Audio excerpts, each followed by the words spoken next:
जय श्री गणेश। नमस्कार, मैं आचार्य संजय द्विवेदी। मेरे समस्त प्रबुद्ध दर्शकों का मेरे चैनल पर हार्दिक स्वागत है। प्रिय दर्शकों, आज मैं दैत्य गुरु शुक्राचार्य के राशि परिवर्तन प्रभाव को लेकर आपके सम्मुख उपस्थित हूं। दैत्य गुरु 2 दिसंबर को अपनी राशि का परिवर्तन करेंगे तथा वर्तमान धनु राशि को छोड़कर अपने परम मित्र शनिदेव की मकर राशि में प्रवेश करें। अब क्योंकि नियमानुसार ये एक अत्यंत सकारात्मक परिवर्तन है, क्योंकि ये मित्र की राशि में हो रहा है।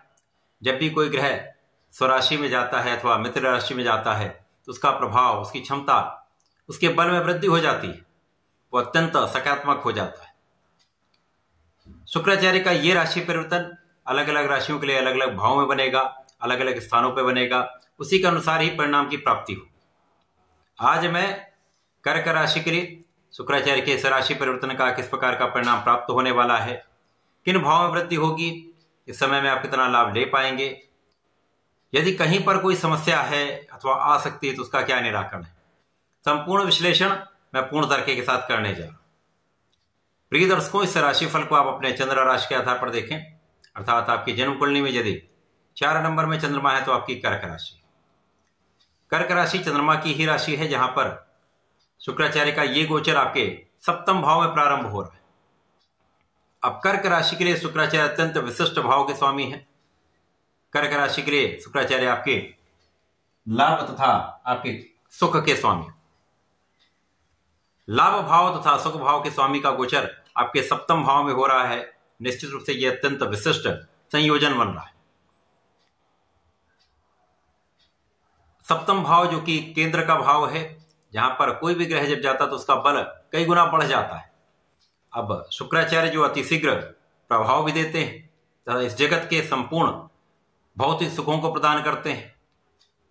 भूमि, भवन, वाहन, धन, संपदा, ऐश्वर्य, वैभव, भूमि, भवन, वाहन का संपूर्ण सुख आपको प्रदान करते हैं।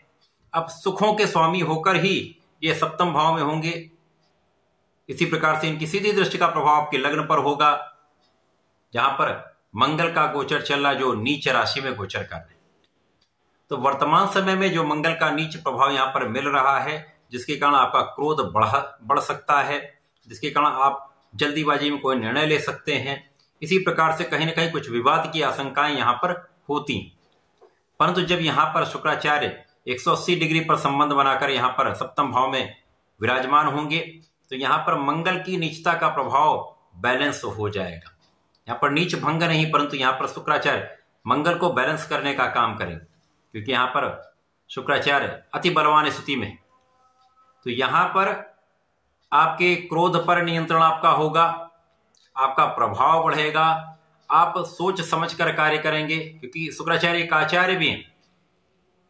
अब लाभ कैसे मिलेगा? जब आप विवादों से बचेंगे, जब समस्याओं से बचेंगे, या आप गलत निर्णय नहीं लेंगे तो आपको लाभ प्राप्त होगा। अब शुक्राचार्य लाभ के स्वामी होकर, लाभेश होकर जब लग्न को देखेंगे, निश्चित रूप से आपके लग्न को प्रबलता प्राप्त होगी।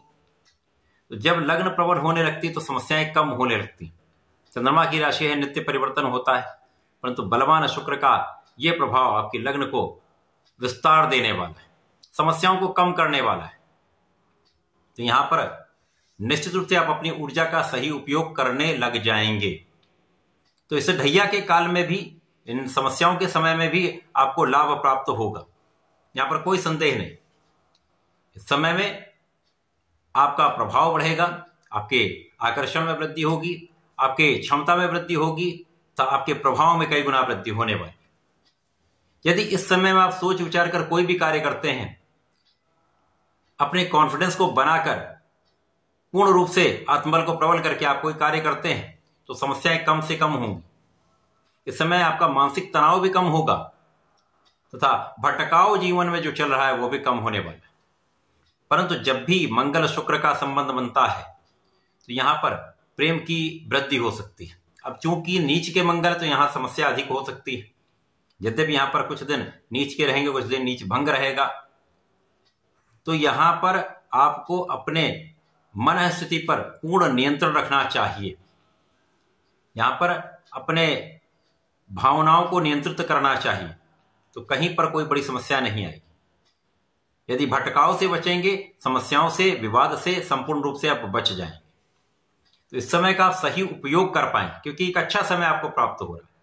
क्योंकि यहां पर शुक्राचार्य आपके लाभेश और सुखेश होकर सप्तम भाव में होकर सीधी दृष्टि का प्रभाव आप पर डाल रहे हैं, तो निश्चित रूप से इस समय कहीं ना कहीं लाभ की वृद्धि तो होनी है, धन वृद्धि होनी है, आपको लाभ के कई मार्ग मिलने हैं, कहीं ना कहीं से आपके लिए मार्ग मिलता चला जाएगा। तो धन वृद्धि भी होगी। जब धन वृद्धि होती तभी आप अपने सुखों को बढ़ा पाएंगे, सुख संपदा का अर्जन कर पाएंगे। यद्यपि इस समय आपको भूमि भवन वाहन के क्रय से बचना चाहिए, परंतु इस समय यदि यहां पर आपने इन्वेस्टमेंट किया हुआ है तो उसका लाभ आपको प्राप्त हो सकता है। इस समय में सुख साधन से, सुख संपदा से, भूमि भवन वाहन से आपको लाभ अवश्य प्राप्त होगा। इस समय लोगों का सहयोग निश्चित रूप से आपको प्राप्त होगा। विशेष रूप से यहां माता का सहयोग आपको प्राप्त होता है, महिलाओं का सहयोग यहां पर आपको पूर्ण रूप से प्राप्त होता है। इसलिए इस समय में आपको किसी भी महिला का अनादर नहीं करना चाहिए, पूर्ण सम्मान देना चाहिए तथा किसी प्रकार के विवाद से बचना चाहिए। इस समय यदि आप अपने कार्यक्षेत्र में पूर्ण रूप से निष्ठा के साथ कार्य करते रहते हैं, किसी भी प्रकार के प्रोवोकेशन से बचते हुए आप अपने कार्य को संपादित करते हैं, ध्यान मत दीजिए कौन क्या कह रहा है, क्या कर रहा है, आपके पीठ पीछे क्या कर रहा है। आलोचनाओं से मन हटाते हुए आप अपना कार्य करिए, निष्ठा के साथ लगे रहिए, पूर्ण प्रयास करिए, सफलता भी मिलेगी, आपका नाम भी बढ़ेगा। यद्यपि यहां पर यश और अपयश साथ में चलते हैं, परंतु जहां पर यश होगा वहीं पर अपयश भी होगा। तो ध्यान रखते हुए, समस्याओं से बचने का प्रयास करते हुए आप आगे बढ़ते चलें, तो यह समय आपको लाभ विशेष रूप से प्रदान करेगा। सुखों का आप उपभोग भी करेंगे, सुख साधन बढ़ेंगे, लेकिन उनका आप पूर्ण रूप से उपयोग करने वाले। आपकी इच्छा पूर्ति का समय है, जो आपने विचार किया हो, जो आपने सोची हो, वो कोई ना कोई इच्छा आपकी पूर्ण होने वाली। विशेष रूप से यह समय आपके लिए अनुकूल हो रहा है।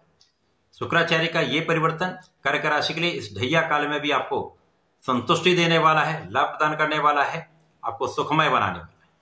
इस समय में आपको नियमित रूप से भगवान भोलेनाथ पर जलार्चन करना चाहिए।